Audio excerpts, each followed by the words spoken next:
അപ്പം ഇന്ന് ഞങ്ങളുടെ കോളേജിലെ ക്രിസ്മസ് സെലിബ്രേഷനാണ്. അതെടുത്ത് പറയേണ്ടതില്ലല്ലോ. ആ കളർ കോമ്പിനേഷൻ കണ്ടപ്പോൾ തന്നെ മനസ്സിലായില്ലേ. ഇതാണ് ഞങ്ങളുടെ പ്രൊഫഷണൽ ക്യാമറാമാൻ. അങ്ങനെ ഇരുന്നും കടന്നും ഫോട്ടോ എടുക്കാൻ ഇവനെ കഴിച്ചിട്ടേ ആളുള്ളൂ.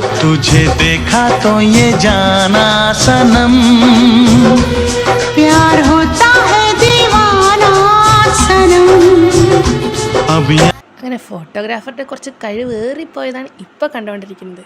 പിന്നെ സെൽഫി മസ്റ്റാണല്ലോ. അവിടെ ലൈറ്റ് തീരെ പോരാ എന്ന് പറഞ്ഞ് നട്ടാപ്പുരി വെയിലത്ത് പിന്നെ ഗ്രൗണ്ടിലായി ഫോട്ടോഷൂട്ട്. അങ്ങനെ അതിനൊക്കെ ശേഷം ഞങ്ങൾ നേരെ പരിപാടി നടക്കുന്ന ഹോളിലേക്ക് എത്തി. I guess I really don't know what Christmas is all about.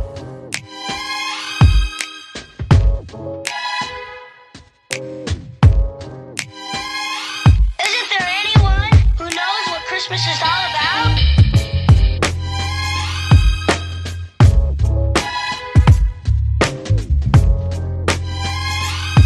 I can tell you what Christmas is all about.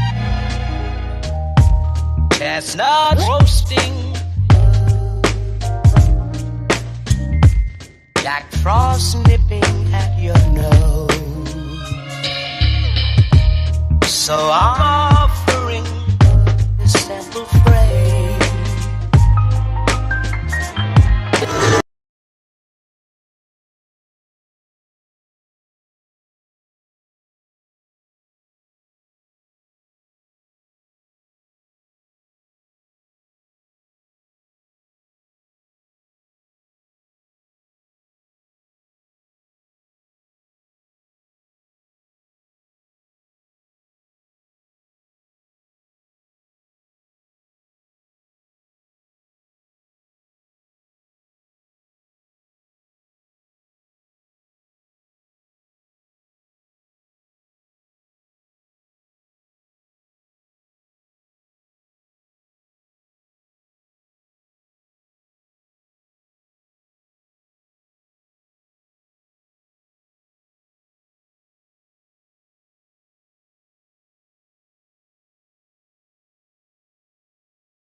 അങ്ങനെ പരിപാടിയൊക്കെ കഴിഞ്ഞപ്പോഴേക്കും ദാ നമ്മുടെ കേക്ക് വന്നു. അങ്ങനെ കേക്കൊക്കെ കഴിച്ച് കുറച്ച് കഴിയുമ്പോഴേക്കും വീണ്ടും വിശക്കാൻ തുടങ്ങി. അപ്പോൾ പിന്നെ ഞങ്ങളെല്ലാവരും കൂടെ ബിരിയാണി കഴിക്കാമെന്ന് വിചാരിച്ചു. അവിടെ ചെന്ന് ഒരിടക്കത്തെ ക്യൂവിന് ശേഷം സീറ്റ് കിട്ടി, ഇലയും വന്നു, ദേ പിന്നെ ബിരിയാണിയും വന്നു, ഒരുത്തനൊഴിച്ച്. അവൻ്റെ മുഖത്തെ ആ മ്ലേച്ഛഭാവം നിങ്ങൾ കാണുന്നുണ്ടല്ലോ അല്ലേ? ഒക്കെ കഴിഞ്ഞ് നേരെ പരിപാടിയിലോട്ട്.